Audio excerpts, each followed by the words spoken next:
네, 우리 장희동 교회 성도님들 안녕하십니까? 안녕하세요. 네, 우리 한 주간 이제 하나님의 말씀을 또 강론하고 함께 배우며 함께 기쁨으로 참여하시고 들어주신 모든 성도님들 감사드리고 또 무엇보다도 올 때마다 아주 반갑게 환영해 주시고 특히 우리 담임 목사님과 우리 성도님들 진심으로 기쁨으로 찬양하고 또 맞아주신 그 모습에 진심으로 감사를 드립니다. 따뜻한 차도 주시고 그리고 제가 아직 성함은 이제 모르기 때문에 고구마도 한 손 탁 쥐어주시고 참 감사했습니다. 무엇보다도 또 말씀 가운데에 우리 모두를 인도하신 하나님께 큰 영광을 함께 돌렸으면 좋겠습니다. 오늘 이제 마지막 날이 되는 것 같아요. 오늘 안교 시간에 아주 영적인 순서를 저도 경험한 것 같습니다. 그 선교 회장님의 그 멘트가 저한테는 굉장히 의미심장하게 들렸어요. 아무것도 하지 않겠다. 굉장히 영적인 멘트 아닙니까? 그죠? 네. 우리의 의가 아닌 오직 그리스도의 의에 전적으로 매달리겠다는 의미로 저는 받아들였습니다. 맞습니까? 네. 전 그렇게 받아들였어요. 정말 우리가 그러한 믿음 가운데서 일하게 되면 아마 기쁨이 넘칠 것이고 150명이 뭐겠습니까? 하나님께서는 1,500명도 허락하실 것을 저는 믿습니다. 그리고 저도 본의 아니게 출석상을 받았어요. 뭘 받았냐면 귀마개를 주셨더라고요. 좀 받아들였어요. 이래 올 한 해 세상에 귀 막고 오직 하나님의 그 세미한 음성을 듣는 한 해가 되어야겠다 생각을 했습니다. 또 선물에 감사드리고 각기 영적인 큰 은혜를 받는 귀한 안식일 되기를 바라겠습니다. 저희 가족인데요. 사실 오늘 좀 같이 오고 싶었습니다. 같이 오고 싶었는데 이제 또 맡은 바 순서가 있어서 어떻게 변경을 할까 이렇게 하다가 결국에는 제가 혼자 오게 되었어요. 참 아쉬운데 제 처 문예린 사모와 또 8살, 6살 이 강우와 선빈이 이렇게 두 아들과 딸을 두고 있습니다. 예. 이 어린 아이들도 우리 장희동 교회에 참 많았으면 좋겠습니다. 네, 하나님께서 이제 역사하셔서 그 어린이 패스파인더 그 활동까지 아주 활성화되어 정말 장희동 교회가 골고루 부흥하게 되는 그 역사가 꼭 일어났으면 좋겠습니다. 오늘 말씀을 제가 퀴즈로 시작을 해보도록 하겠습니다. 아주 어려운 퀴즈죠.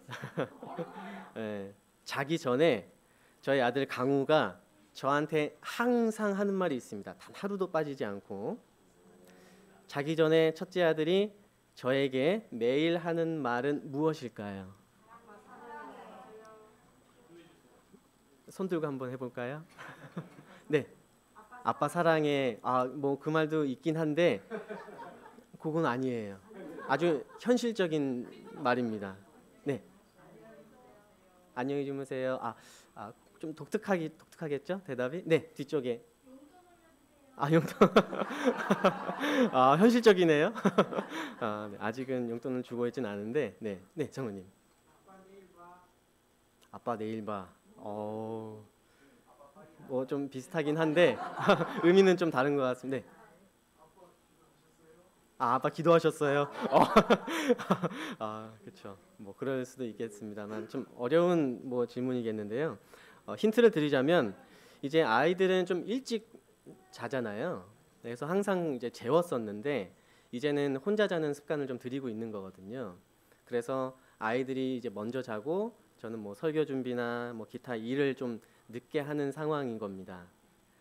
그때 본인이 먼저 잘 때 하는 말이거든요. 아빠 나 잘 때까지 여기 신청하세요. 성함이 어떻게 되시죠, 집사님? 김현주 집사님. 네? 임현주 집사님. 우리 박수.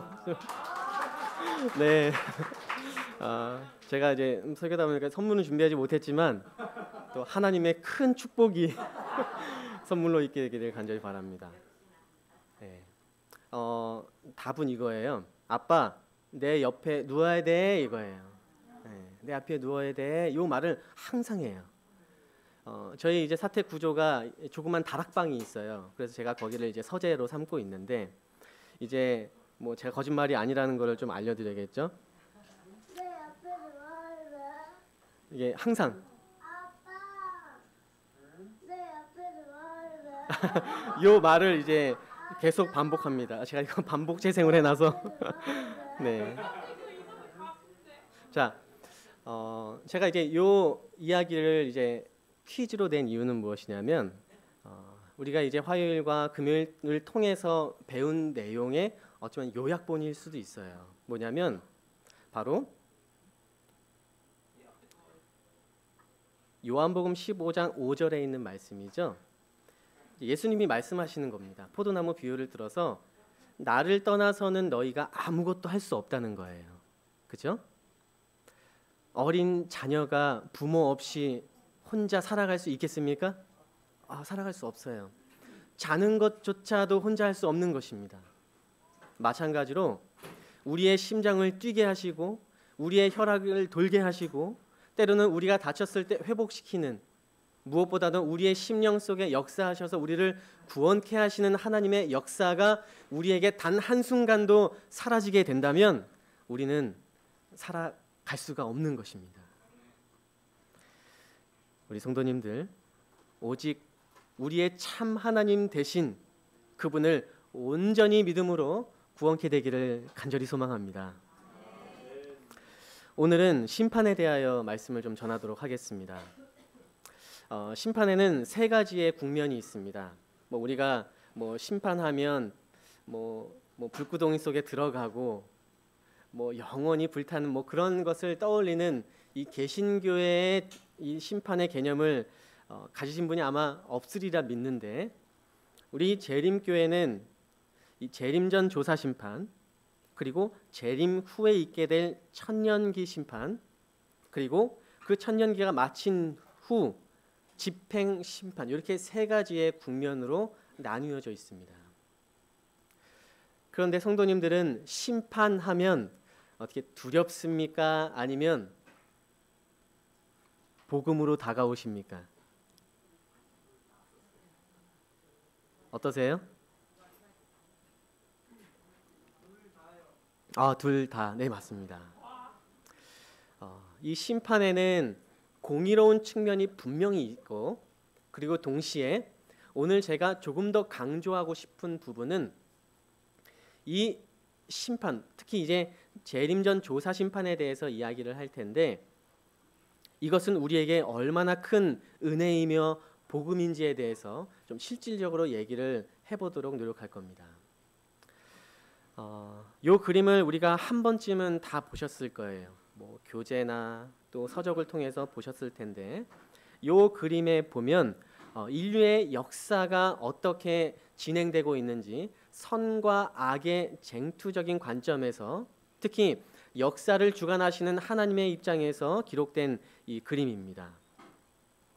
여기 그림에 보면요, 다니엘 2장에 있는 그 신상과 또 7장에 등장하는 사자부터 그 열뿔 있는 그 무서운 짐승, 그리고 다니엘 8장에 있는 숫양과 숫염소, 그렇죠? 그리고 이 뿔이 있는 무서운 짐승이죠. 작은 뿔까지. 요 다니엘 2장, 7장, 8장은 한 역사를 다양한 방식으로 표현하고 있는 것 맞습니까? 맞아요. 그래서 요 역사적인 흐름을 가지고 있는 이 발바닥 시대 가운데에 그 이유를 보게 되면, 제가 노란 것으로 해놨죠. 성소정결, 성소가 정결케 되리라 라는 말씀과, 또 그리고 이 다니엘 7장 10절에 있는 심판을 베푸는데 책들이 펴 놓였더라 라는 이러한 문구들로 우리는 이 마지막 시대, 특히 우리가 살고 있는 이 현대 시대에 재림전 조사 심판이 있을 것을 우리는 이미 배운 바에 있습니다. 이 심판을 통해서 다니엘 7장 14절에 영원한 나라가 건설이 되고, 그리고 22절 정도에 보면 우리 성도들을 신원해 주는 역사가 나타나게 됩니다. 오늘은 그 부분을 좀 살펴보도록 하겠습니다. 새 천사의 기별 요한계시록 14장 7절에 보면 그의 심판하실 시간이 이르렀다라고 기록되는데, 이 심판은 어떤 심판일까요? 이 각시대 대쟁투에 보게 되면 2300주야까지니 그때의 성소가 정결하게 함을 입으리라고 한 다니엘서 8장 14절의 예언과 하나님을 두려워하며 그에게 영광을 돌리라 이는 그의 심판하실 시간이 이르렀음이라고 한 첫째 천사의 기별은 다 같이 지성소 안에서의 그리스도의 봉사 곧 조사 심판을 가리키는 것이지, 주님께서 당신의 백성을 구속하시고 악인을 멸망시키기 위하여 재림하시는 일을 가리키는 것이 아니다라는 거예요. 그렇죠? 그러니까 이 새 천사의 기별에서 심판하실 시간이 이르렀다라고 말하는 그 심판은 어떤 심판이라는 거예요? 그렇죠. 재림전 조사 심판이라는 것입니다. 밀러는 이 성소 정결의 날을 지구의 정결 곧 재림으로 봤어요. 그렇죠? 1844년을 봤죠. 그런데 사실상 그 첫째 천사의 심판은 재림을 가리키는 것이 아니라는 겁니다. 예수 그리스도께서 지성소에서 들어가서 성소 봉사를 하는 마지막 재림전 심판 곧 조사 심판이라는 것입니다. 그런데 우리가 새 천사의 기별을 5글자로 다르게 표현도 하죠. 뭐라고 하죠? 영으로 시작하는데, 그렇죠? 영원한 복음이라고 말하지 않습니까? 그러면 재림전 조사 심판은 복음이 맞습니까? 맞는 거예요. 영원한 복음인 것입니다. 그렇기 때문에 우리가 오늘 살펴볼 이 조사 심판은 우리가 영원한 복음적인 의미에서 받아들여야 된다는 것을 분명히 말씀드리는 거예요. 자, 그렇다면 왜 그 심판이 복음인가라는 겁니다. 그 대상이 누구인가에 대해서 우리는 그 답을 어느 정도 얻을 수 있습니다. 같은 책 480페이지에 보면 상징적 의식에는 죄를 회개하고 고백함으로 하나님 앞에 나온 사람들 곧 그들의 죄가 속죄 제물의 피를 통하여 성소로 옮겨진 자들만이 대속죄일의 봉사에 참여할 수 있었다. 이거 기억나십니까? 그 피가 성소에서 이 성소로 그 피가 옮겨진 자들의 피만 속죄가 된다는 것이에요. 곧 그렇다면 무슨 것을 의미하는 겁니까? 다음 문구를 보면요. 그와 마찬가지로 마지막 대속죄와 조사 심판의 날에는 하나님의 백성이라고 공언하는 사람들의 사건만을 다루게 된다는 것입니다. 곧 하나님의 백성들만의 사건을 다루게 된다는 거예요. 악인들의 심판과는 완전히 구별되어 있는 것입니다. 악인들의 심판은 추후에 결정이 나는 것이에요. 이제 아시겠습니까? 정말 아시겠습니까? 제가 지금 말했는데 다들 이제 왼쪽으로 고개가 정말 아이의 능력이 굉장한 것 같습니다. 마음이 평안해지기를 또 기도합니다. 네. 요약해 드릴게요.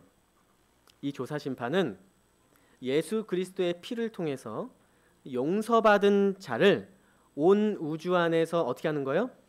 증명하는 심판이라는 것을 제가 먼저 말씀드릴게요. 이 심판은 뭐 나쁜 사람 어떻게 하고 저렇게 하는 심판이 아니라 하나님의 백성이라고 공언하는 그리스도를 전적으로 의지하여 믿음으로 용서받은 자들을 온 우주 앞에서 증명하고 공개적으로 보여주는 심판이라는 것입니다. 제가 지금부터 조금 쉽게 설명을 드리겠습니다. 우리 성도님들 다윗 좋아하시죠? 조금 이제 릴렉스 하도록 하겠습니다. 다윗이라는 인물 저도 참 좋아하거든요. 그런데 여기 보면 왼쪽에 있는 다윗과 오른쪽에 있는 다윗이 좀 다른 다윗인 것 같아요. 그죠? 왼쪽이 좋습니까? 오른쪽이 좋습니까? 오른쪽이 좋다는 사람도 있고 왼쪽이 좋다는 사람도 있고요. 왼쪽은 어떻습니까? 골리앗을 이긴 다윗이죠? 그죠? 그리고 오른쪽은 어떤 다윗입니까? 그렇죠. 밧세바를 범한 다윗 왕입니다. 그죠? 성도님들 한번 같이 한번 이야기해 볼까요? 공통점과 차이점을 한번 생각해 보면 어떨까요? 같은 인물인데 공통점이 있고 차이점이 있을 것입니다. 먼저 차이점이 있다면 뭘까요? 뭐 쉽게 생각해 볼까요? 연령대가 다르죠, 그죠? 또 뭐도 다르죠? 지위도 다르죠, 그죠? 한쪽은 그냥 어느 집 아들내미고, 그죠? 한쪽은 왕의 신분을 갖고 있는 겁니다, 그죠? 또 무슨 차이점이 있습니까? 하나님과의 관계가 달랐다. 아주 되게 본질적인 부분을 얘기해 주신 것 같아요. 차이점이라고 한다면 뭐 저는 좀 이렇게 찾아봤어요. 일단 한쪽은 거인에게로부터 승리했죠. 그렇죠? 근데 반대쪽은 연약한 여인으로 인하여 패배했습니다. 그렇죠? 우리가 영적으로 받아들일 수 있으면 더 좋습니다. 그리고 한쪽은 공개적인 싸움이었어요. 그죠? 근데 한쪽은 어떤 싸움이었습니까? 비공개적인 싸움이었어요. 그죠? 우리도 매일 이런 싸움 싸웁니까? 비공개적인 싸움을 했었어요. 그리고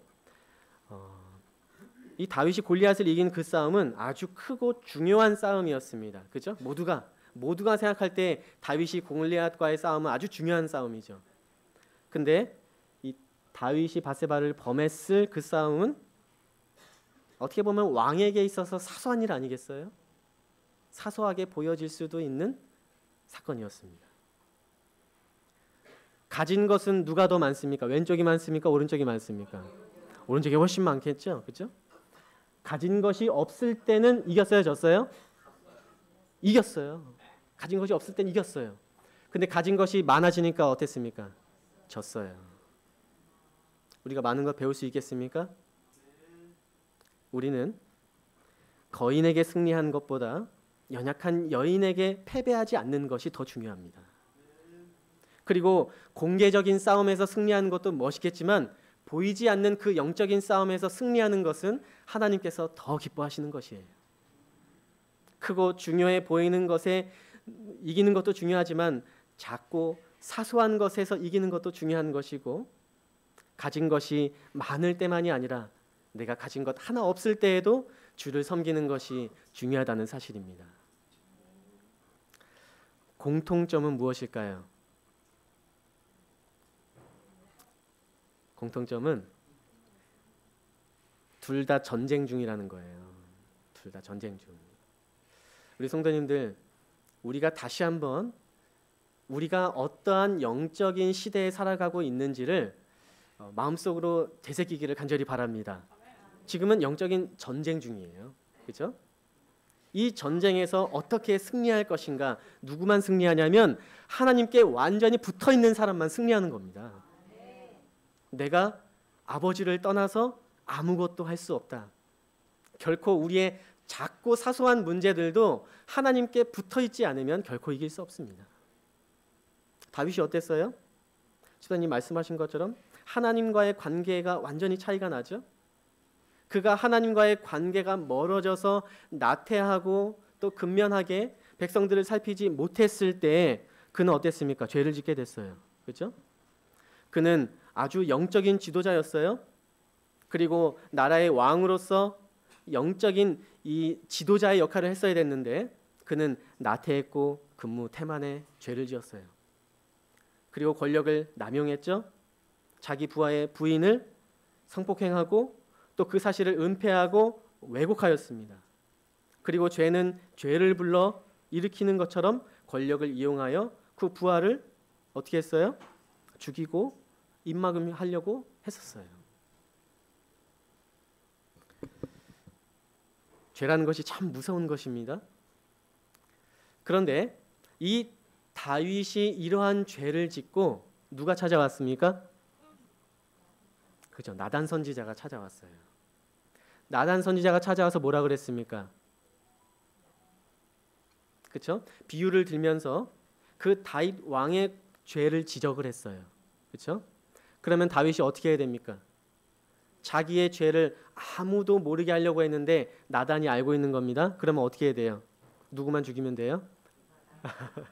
나단만 죽이는 거 안 되는 거 아니겠어요? 그런데 다윗이 어떻게 합니까? 회개를 하는 겁니다. 우리 성도님들, 때로는 우리의 삶에 나단 선지자가 찾아옵니까? 찾아옵니다. 설교를 통하여 또 교과 공부를 통하여 때로는 여러 가지 상황과 환경을 통하여 나단 선지자가 우리의 심령에 비수를 꼽을 때가 있을 거예요. 그때 우리는 어떻게 해야 되겠습니까?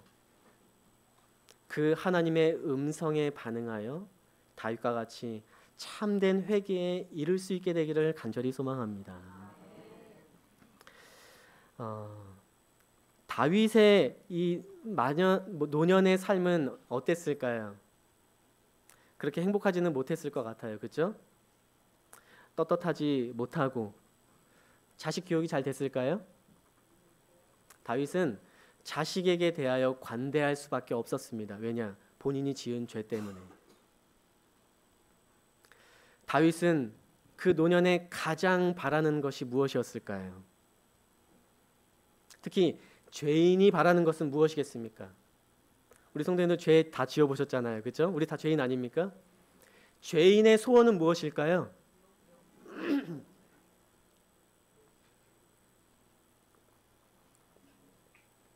죄인의 소원이 무엇일까?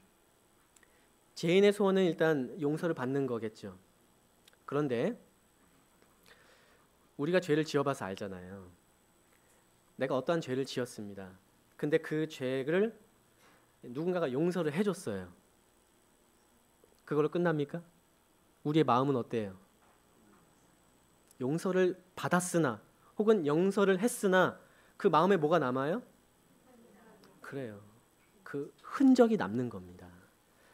자, 화이 선지자도 그렇게 얘기를 해요. 지금은 그대가 회개할 수 있을지 모른다. 그러나 그대의 이름에 용서가 기록된다 할지라도 그대는 두려운 상실을 겪을 것이다.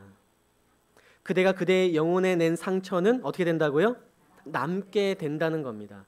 그래서 우리가 되도록이면 죄를 짓지 않기 위하여 끊임없이 강구해야 하는 것입니다. 내가 죄 짓고 하나님께 용서 받아야지. 그러한 심산으로 신앙을 하게 된다면 마음이 어떻게 돼요? 흉터투성이 되는 거예요. 그들은 그들 스스로의 영혼을 상하게 하고 그들의 평생을 통하여 그 흉터를 지니게 할 것이다. 그 악행자는 회개하고 하나님은 용서하실 수 있다. 그러나 거룩한 것과 속된 것을 분별하는 식별력은 대부분 파괴된다. 그렇죠? 죄가 무서운 거예요. 죄를 짓고 용서를 받는다 할지라도 상처만 남는 게 아니라 우리의 영적인 분별력이 어떻게 돼요? 파괴되고 상실되는 겁니다. 정말 그렇지 않아요? 성경 막 이렇게 읽을 때는 참 좋죠. 그런데 성경 안 읽고 막 한 달, 두 달 놀아요. 그러면 다시 성경 보면 성경 눈에 들어옵니까? 안 들어옵니까? 안 들어와요. 영적인 분별력이 흐려져서 하나님의 것이 새로워 보이지 못하게 되는 지경에 이르는 겁니다. 여러 해 지난 후 그리스도를 따르게 되더라도 그들의 불경이 그들의 영혼에 남겨놓은 흉터는 여전히 지니고 있을 것이다. 이 다윗이 이것을 경험했잖아요. 그렇죠? 그때 내가 했던 그 실수, 그 죄로 인하여 자기의 노년이 너무나 슬픈 것을 경험했어요. 그렇다면 죄인의 근본적인 소원이 무엇일까?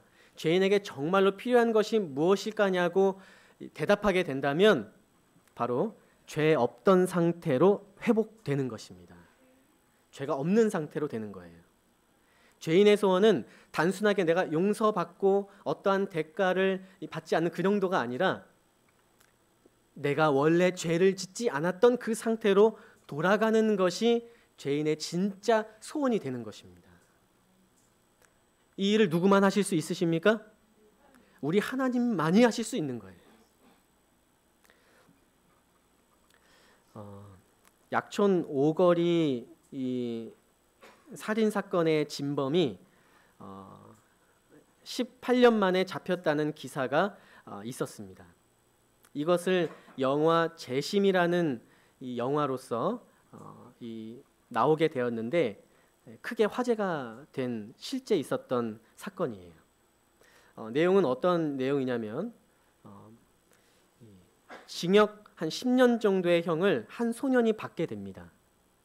당시 한 15살 뭐 그 즈음이었다고 해요. 어느 날 밤 오토바이를 이렇게 타고 가다가 사람을 이렇게 탁 칠 뻔 해가지고 피하다가 넘어졌어요. 그런데 그 사람 알고 보니까 이 택시 기사를 살해한 후에 도망 중이었던 사람이었던 거예요. 당시 그 소년은 그 사실을 몰랐던 거예요. 그런데 그 현장을 조사하던 형사들과 검사가 진범을 찾지 못하니까 어떻게 해야 돼요? 범인을 만들어야 되는 거죠. 그래서 이 소년을 가해자로 만드는 위법 행위를 하게 된 겁니다. 거짓 가해자가 돼버린 이 소년이 자신의 결백을 주장했으나 그 주장이 먹혀요, 안 먹혀요? 약한 사람은 먹히지 못했어요. 폭력과 권력으로 입막음을 당하고 10년을 감옥에서 보내게 됩니다. 이 소년은 재심을 계속 청구했어요. 그러나 그것이 쉽지 않았습니다. 왜냐, 그 소년과 가족들이 재심을 청구하게 될 때마다 주변 사람들이 괴롭히고 또 죽이려고까지 하고 돈으로도 막으려고 하고 많은 일들이 있었기 때문입니다. 협박으로 내가 돈을 이만큼이나 줄 테니 재심 청구를 취소하라고 하는 겁니다. 우리 성도님들, 죄 없이 감옥 갔는데 돈 좀 준다고 그냥 거기서 사시겠어요? 아니면 재심하시겠습니까? 돈 좀 진짜 많이 주면은 좀 살다 오시겠습니까? 정말 그럴까요? 내 사랑하는 가족과 내 자녀들, 모든 나의 꿈과 희망과 소망들을 펼칠 수 없는 그 감옥에서 사람은 살기 어렵습니다. 그 위법 행위를 가했던 그 형사들과 변호사가 그에게 아주 큰 금액을 가져오면서 내가 이 돈 줄 테니까 재심 청구하지 말라고 그랬어요. 그런데 그때 그 사람이 한 말이 있습니다. 뭐라고 했냐면, 내가 원하는 것은 돈이 아니라 자유다라고 그랬어요. 돈이 아니 자유다. 죄인이 바라는 것, 그것은 죄가 없는 상태로 돌아가는 거죠. 그런데 죄도 없었던 이 자가 얼마나 큰 자유를 원했겠습니까? 다윗이 어떠한 기도를 했냐면요, 시편 51편에 보시면 용서해 달라고 기도를 하지 않았어요. 물론 그의 기도 제목에는 어느 정도 포함되어 있으나 그의 본질적인 기도의 제목은 뭡니까? 내 죄가를 어떻게 해달라고요? 도말해 달라는 겁니다. 도말이 뭡니까? 없어지는 거잖아요. 소멸시켜 달라는 거잖아요. 나의 죄를 깨끗이 제하소서라고 기도하는 겁니다. 왜냐? 이 용서받는다고 끝난 일이 아닌 것을 알기 때문에, 그 죄가 완전히 사라지지 않는 한 나는 죄의 노예가 되기 때문에 다윗은 그 죄를 제하소서라고 기도하는 것입니다. 대저 나는 내 죄가를 아오니 내 죄가 항상 내 앞에 있나이다. 사도행전 3장 19절에 있는 말씀입니다. 우리 같이 한번 읽어볼까요? 그러므로 시작. 그러므로 너희가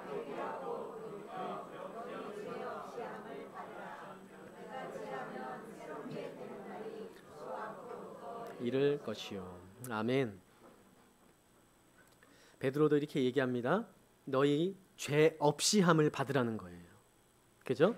그리고 새롭게 됨을 경험하라는 것입니다. 우리 성도님들, 우리가 다 죄인이지만 하나님께서 우리에게 약속하신 건 너의 죄를 완전히 제하여 주시겠다라는 이 복음적 기별을 우리가 믿어서 우리의 것으로 만들고 우리의 죄를 도말하시는 하나님의 역사가 우리의 것이 되기를 간절히 바랍니다. 우리는 반드시 그렇게 돼야만 해요. 자, 그렇다면 이제 조금 더 본질적으로 얘기를 하도록 하겠습니다. 일반적으로 심판은 죄인이 받죠. 그렇죠? 우리가 이제 금요일에 살펴본 이 죄인은 등을 가지되 기름을 가지지 못한 자. 그렇죠? 그리고 자기의 한 것을 기억하고 있는, 내가 언제 주인 당신을 도와주지 않았습니까? 라고 불평하고 불만하는 이런 죄인들이 있어요. 죄인은 심판을 받는 것입니다. 그런데 누구도 심판을 받냐면 의인도 심판을 받아요. 그죠? 의인도 심판을 받는 것입니다. 자, 아까 조금 전에 말씀드린 재심이라는 영화, 무죄함을 증명할 때도 심판을 받는 거 맞습니까? 그렇죠? 죄를 지었을 때에도 심판을 받고 동시에 죄를 짓지 않은 혹은 죄가 제하여진 그 자를 증명할 때에도 심판은 받는 거예요. 우리는 어떠한 심판대에 놓이게 되냐? 재림전 조사 심판은 우리가 이러한 하나님의 백성으로서의 심판을 받는 것입니다. 그리스도께서 우리를 그 십자가의 보혈로서 용서하실 뿐 아니라 우리의 죄를 제하여 주실 것을 온전히 믿는 자는 어떻게 돼요? 하나님의 백성으로 인침받고 그리스도의 의로 옷 입혀져서 온전히 구원에 합당한 자가 된다는 그 사실을 심판장 앞에서 증명하게 되고 공개하여 합당한 자로 인쳐지는 것입니다. 누가 우리를 정죄하겠습니까? 로마서 8장 33절 이하에 보게 되면 누가 능히 하나님의 택하신 자들을 송사하리요 의롭다 하신 이는 하나님이시니 누가 정죄하리요. 죽으실 뿐 아니라 다시 살아나신 이는 그리스도 예수시니 그는 하나님 우편에 계신 자요 우리를 위하여 간구하시는 자신이라. 아멘. 우리 성도님들, 우리를 누가 의롭다고 합니까? 여기 나오죠? 의롭다고 하신 이는 하나님이시라는 겁니다. 우리는 한 것이 있어요, 없어요? 우리의 의로 할 수 있는 것은 아무것도 없고 오직 인간의 영광을 티끌 속에 묻어버리고 인간이 할 수 없는 것을 하실 수 있는 하나님께서 하시는 그 역사가 믿음으로 말미암아 의인되는 것입니다. 그 누구도 정죄하지 못한다는 것이에요. 대쟁투 483페이지에 진심으로 죄를 회개하고 믿음으로 그리스도의 피를 그들의 속죄 제물로 주장한 사람들에게는 하늘의 책에 기록된 그들의 이름 아래에 용서받았다는 말이 기록된다.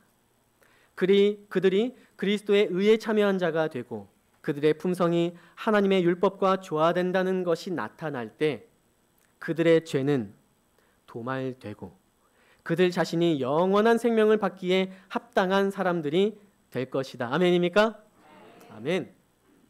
우리에게는 그 심판의 날이 두려운 것이 아닌 것이 되는 것입니다. 제가 심판을 누가 받는다고 했죠? 죄인이 심판을 받는다고 했어요. 그렇죠? 그리고 의인도 심판을 받는 것입니다. 그런데 누구도 심판을 받냐면 바로 하나님께서도 심판을 받으세요. 이것이 굉장히 의미 있는 내용입니다. 로마서 3장 4절 이하에 보게 되면 주께서 주의 말씀에 의롭다함을 얻고 판단받으신다라는 표현이 있죠. 판단받으실 때 이기려고 하신다.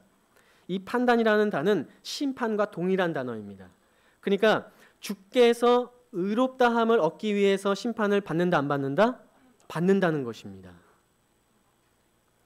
25절 이하에도 예수를 믿음으로 말미암는 화목 제물로 삼으셨으니 자기도 의로우시고 또한 예수를 믿는 자를 의롭다 하려 하십니다. 자기도 의롭게 판단되어지기를 바라는 말을 이 로마서에 기록하고 있는 것입니다. 그러니까 하나님도 판단 받으셔야만 된다는 거예요. 자, 그러면 이런 질문 할 수 있겠죠? 하나님은 왜 심판 받으실까요? 하나님은 물론 심판을 주관하시는 분이죠. 그죠? 그런데 동시에 하나님은 심판도 받으신다는 겁니다. 이것의 의미를 좀 살펴볼게요. 우리가 지금 살펴보고 있는 이 재림전 조사 심판과 관련된 구절들이 있는데 다니엘 7장 10절에 심판이 베풀어져 책이 펴놓치죠. 그죠? 펼쳐지죠? 이것은 조사 심판을 위한 책이 펼쳐지는 것입니다. 그리고 성소가 정결케 되는 사건도 마찬가지고요. 그리고 조금 전에 언급했던 로마 3장 4절에 주께서도 의롭다함을 얻으시고 판단 받으셔야 한다라고 기록하고 있죠. 이 재림전 조사 심판과 관련된 성경 구절들의 공통점, 또 밑에도 이 대쟁투 484페이지 그 아래에 나와 있는 심판 때에는 기록한 책들이 펼쳐지고 예수를 믿는 모든 사람들의 생애가 쭉쭉 나오는 내용이죠. 이것도 조사 심판과 관련된 화이 선지자의 기록들인데 이 모든 구절들의 공통점이 있습니다. 공통점이 무엇일까요? 바로 형성하고 있는 동사가 수동태라는 거예요. 수동태는 어떤 거죠? 누구에 의하여 되는 거죠. 그죠? 그러니까 심판이 베풀어지고 책이 펴 놓였다예요. 그렇죠? 놓았다가 아니에요. 놓인 겁니다. 그죠? 그리고 성소가 정결케 되는 거예요. 누군가에 의해 되는 것입니다. 그리고 의롭다함을 얻으시고 판단을 받으신다라는 모든 표현이 수동태로 연결되어 있고 화이 선지자의 글도 용납되어지고 거절되어진다라는 표현을 통해서 이것은 무엇을 의미합니까? 내가 주도적으로 하는 것이면서 동시에 누군가에 의하여 누군가로부터 받게 된다라는 심판이라는 것을 알려주는 것입니다. 이게 조금 어렵게 들려질 수 있으나 제가 다음 설명을 하시게 되면 아주 분명하게 이해를 하실 거예요. 결국 하나님께서는 이 심판을 주재하는 것이 사실이지만 이 심판의 목적은 자기 주도적이 아니라는 것을 알려주는 겁니다. 이것을 잘 기억하세요. 자기가 주재하는 것이지만 자기 주도적은 아니라는 거예요. 자, 하나님의 심판이 의롭다라는 것을 증명하기 위함입니다. 다 이루었다라는 십자가의 부르짖음 기억하시죠? 이 부르짖음이 있었을 때 천사들과 타락하지 않은 세계에는 깊은 의미를 던져줬다는 거예요. 예수님께서 다 이뤘다라고 했을 때 천사들은 무언가 큰 깨달음과 함께 질문도 하게 되었다는 거예요. 위대한 구속사업의 성취는 우리뿐 아니라 그들을 위해서도 요긴하다. 그들은 누굽니까? 여기서 그들이 누구죠? 그렇죠? 천사들. 그렇죠? 하나님께서 인간이 아닌 다른 피조물, 영적인 피조물을 말하는 것이죠. 천사들과 타락하지 않는 세계에 있는 그들을 위해서도 필요하다는 겁니다. 결국 십자가는 뭐예요? 그냥 우리 한 명 구원하려고 이루신 것이 아니라는 겁니다. 누구에게도 필요하다고요? 천사들과 타락하지 않는 세계에 있는 모든 영적인 거민들에게도 필요하다는 거예요. 사단은 자기의 가면이 벗겨지는 것을 알았다. 그의 통치는 타락하지 않은 천사들과 하늘 온 우주 앞에 공개되었고 그는 살인자임이 판명되었어요. 그렇죠? 그는 십자가에서 이제 드러나게 된 겁니다. 그럼 어떻게 해야 돼요? 사단이 이 악한 존재라는 것을 공개하였고 판명되었다면 이제는 그냥 끝내버리면 되는 것 아니겠습니까? 그런데 끝냈어요? 안 끝냈어요? 끝내지 않았습니다. 왜 안 끝냈죠? 십자가의 사건은 우리 개인의 구원의 전부가 아니기 때문에 그렇습니다. 그럼에도 불구하고 사단은 그때에 파멸되지 않았다. 천사들은 그때에도 대쟁투에 포함되어 있는 모든 것을 다 깨닫지는 못했다. 그러니까 하나님께서는 어느 정도의 비밀을 두셨다는 거예요. 문제가 되고 있는 원칙들이 더욱 분명하게 나타나야만 했다. 인류를 위해서도 사단은 계속 존재하여야 했다. 천사들과 마찬가지로 인류의 영광도 왕과 흑암의 왕의 차이점을 알아야만 한다. 인류는 자기가 섬길 자를 선택하여야만 하였다. 결국 이 십자가의 구속의 의미는 개인의 구원뿐만이 아니라 온 우주의 회복을 위한 것이라는 겁니다. 그렇기 때문에 이 십자가의 사건은 이 재림전 조사 심판에 있어서도 아주 중요한 이 의미를 전달하고 있는 거예요. 사단은 주장합니다. 하나님은 의롭지 못하다고요. 그렇죠? 율법은 순종할 수 없고 공의와 자비가 조화되지 않는다고, 죄인은 용서받지 못한다고, 하나님은 의롭지 못하다고 얘기를 합니다. 빨간 글씨를 보시게 되면 사단은 자기가 반역한 후에 하늘에서 추방당했기 때문에 사람들도 하나님의 은총에서 영원히 제거돼야 마땅하다고 주장하였다. 그렇죠? 사단의 고소죠. 그는 하나님께서 아직도 죄인들에게 은혜를 나타내고 계시므로 그분은 공의로울 수 없다고 주장하였다. 자, 다음 문장을 보시게 되면요. 하나님의 선하심에는 의심이 없어야만 했기 때문에 그렇습니다. 대쟁투 초기에 천사들은 그 사실을 깨닫지 못했다. 만일 그때 사단과 그의 군대가 저희 죄의 결과를 몽땅 다 거두도록 버려두었다면 그들은 멸망하고 말았을 것이다. 자, 이 노란 테두리에 있는 것을 잘 보세요. 자, 그러나 그렇게 되면 그것이 피할 수 없는 죄의 결과라는 사실을 하늘의 존재자들에게 분명하게 나타내지 보이지 못했을 것이며, 그리하여 하나님의 선하심에 대한 의심이 악한 씨앗처럼 저들의 마음속에 남아 있어서 결국에는 죄와 저주의 치명적인 열매를 맺게 되었을 것이다. 이제 저희가 여러 구절들을 통해서 전달을 했는데 좀 쉽게 설명을 하겠습니다.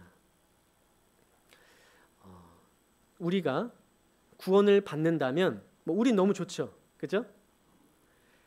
그런데 만약에 우리가 이제 구원을 받아서 이제 하늘나라에 갔어요. 그런데 죄를 한 번도 경험해 보지 못한 천사들의 입장은 어떨까요? 너 구원 받았어? 막 이렇게 환영하는 품성을 가진 이제 천사들이지만 그들에게도 의구심이 남을 수 있겠습니까? 그렇죠? 그들도 생각하는 존재들이기 때문에 생각을 하게 된다는 거예요. 무슨 생각을 할까요? 죄가 다시 시작되지는 않을까? 저들이 비록 용서를 받았으나 그들이 또 죄를 저지르지는 않을까? 여러 가지 의구심들이 들게 될 수 있다라는 것입니다. 그리고 만약 그런 일이 벌어진다면 하나님께서는 정말로 선하시고 공의로우실까? 여러 의심이 들 수 있을 것이기 때문에 하나님께서는 어떻게 해요?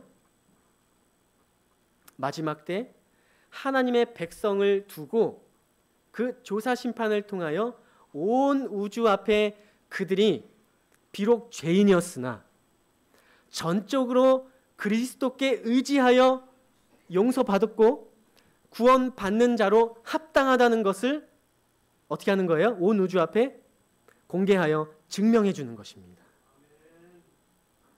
그리하여 하나님께서도 의롭다라는 것을 판단받게 되는 거예요. 대쟁투가 끝나게 될 때에는 그렇지 않을 것이다. 그때에는 구속의 경륜이 완성되며 하나님의 성품은 창조함을 받은 모든 직접 존재자들에게 드러나게 될 것이다. 그리고 빨간 글씨를 보게 되면요, 우주 거민들 앞에서 하나님의 사랑이 옹호되고 그분의 영광이 확립될 것이다. 제가 간단히 정리를 해드리겠습니다. 자, 여기를 같이 한번 읽어보겠습니다. 번호는 읽지 않으셔도 돼요. 정리하는 겁니다. 자, 십자가로 시작. 십자가로 말미암아 용서받은 죄인이 의롭게 됨을 우주 앞과 천사들 앞과 하나님의 자비를 공격하는 사탄 앞에서 확증할 뿐만 아니라 하나님의 그 자비의 공의로움이 입증되어야 하기 때문이다. 아멘. 십자가로 용서받은 죄인이 의롭게 된다는 이 사실을 그냥 우리끼리만 아는 것이 아니고 많은 의구심이 들 수 있는 모든 우주의 존재들에게 알림으로 인하여 그들도 의심을 버리게 되고 우리도 구원을 받고 하나님도 의롭다 판단되어지는 것입니다. 이것이 오늘날 살고 있는 우리 시대에 주어지는 이 재림전 조사 심판에 이루어지는 일들이에요. 우리 성도님들, 이러한 사건이 우리 앞에 당도하였으니 우리가 어떻게 주를 믿어야 되겠습니까? 요때 믿고 저때 믿었다가 많은 것이 아니라 하나님을 전심으로 믿어야 되는 건 맞습니까? 우리가 전심으로 주님을 바라보고 그를 쫓아가며 그를 닮아가고 그를 믿어 의심치 하여 우리의 심령에 그의 믿음으로 견고하여지게 되기를 간절히 소망합니다. 이런 증명의 과정이 없게 되면 하늘에 가도 천사 눈치 봐야 될 겁니다. 온 우주가 불안해할 것이고, 그리고 이 사단으로부터 생긴 의문이 해결되지 않았으니 그리스도의 사랑과 공의도 더럽혀집니다. 하나님의 정부가 혼돈 가운데 빠지게 될 것입니다. 그러나 사단은 결국에 그의 고의적인 반역이 그로 하여금 하늘에 적합하지 못하게 만들었음을 안다 모른다? 이제 그도 사단도 아는 거예요. 빨간 글씨에 보면 이제 사단은 엎드려 자기에게 내리는 판결의 공의로움을 고백하는 것입니다. 대쟁투는 끝났다. 비로소 끝나는 거예요. 죄와 죄인들은 없어졌다. 그죠? 용서받았다는 말로 기록하지 않아요? 죄와 죄인은 없어졌다. 온 우주는 깨끗해졌다. 오직 조화와 기쁨의 맥박만이 온 우주의 만물을 통하여 고동한다. 생명과 빛과 환희가 만물을 창조하신 분에게서 끝없이 넓은 우주로 퍼져나간다. 가장 작은 원자로부터 가장 큰 세계에 이르기까지 만물은 생물계와 무생물계를 막론하고 조금 더 흠이 없는 아름다움과 완전한 기쁨으로 하나님은 사랑이시라고 선포한다. 저는 이 날을 기다리고 있습니다. 우리가 재밌고 부유하고 그럴 때는 사실 살만한 세상일지 모르겠어요. 그러나 언제든지 우리는 힘든 시절을 경험하게 되는 것입니다. 그러나 그 대쟁투가 끝나게 될 때 우리의 심령으로부터 하나님은 사랑이시라고 선포하며 고백하는 그 때를 우리가 함께 기다리게 되기를 간절히 바랍니다. 우리의 소망은 이것밖에 없는 거예요. 제가 한 이야기만 짧게 하고 마치도록 하겠습니다. 카자흐스탄에 이 키릴이라는 4살짜리 한 어린이가 있습니다. 그런데 이 아이는 태어난 지 20일 만에 버려졌대요. 너무 속상하죠. 고아원에 보내졌습니다. 근데 고아원에 보내면 입양을 하거든요. 근데 입양을 6번이나 거절을 당했대요. 그 이유가 무엇이냐면 이 아이의 오른쪽 팔이 장애가 있었기 때문에 그래요. 아이 사진을 보고는 너무 이뻐서 입양을 하겠다라고 했다가 막상 그 아이를 보러 딱 왔는데 오른팔이 불편한 거예요. 입양을 포기하겠습니다. 6번이나 거절을 당한 것입니다. 그런데 한 노부부로부터 전화가 왔어요. 그 아이를 입양하겠다는 겁니다. 그런데 놀라운 사실이 그 한쪽 팔이 없는 그 아이를 입양하겠다는 거예요. 고아원은 의아해했고 놀랐습니다. 그런데 그 노부부는 왜 그랬을까? 많은 생각을 하면서 이 공항에서 이 둘은 만나게 되었어요. 아이와 그 노부부가 만나게 됐습니다. 근데 그 노부부와 이 아이가 만나자마자 그 주변에 있는 사람들의 눈시울이 뜨거워지기 시작했어요. 아무도 설명하지 않았으나 모두가 이해하게 되었어요. 바로 이 장면 때문이었습니다. 이 할아버지도 오른팔이 불편했던 거예요. 그래서 이 오른팔이 불편한 그 아이를 내가 반드시 입양해야겠다는 것입니다. 모두가 눈물을 흘리면서 이 장면을 보았어요.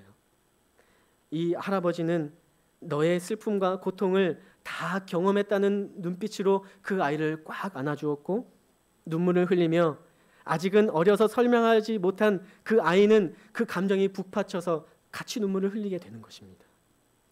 그러면서 이 할아버지가 이렇게 말했대요. 키릴, 내가 너와 똑같다. 나도 너랑 똑같아. 그러면서 그 아이를 꽉 안아주면서 그 아이를 입양하게 된 것입니다. 우리 성도님들, 예수 그리스도의 십자가가 무엇입니까?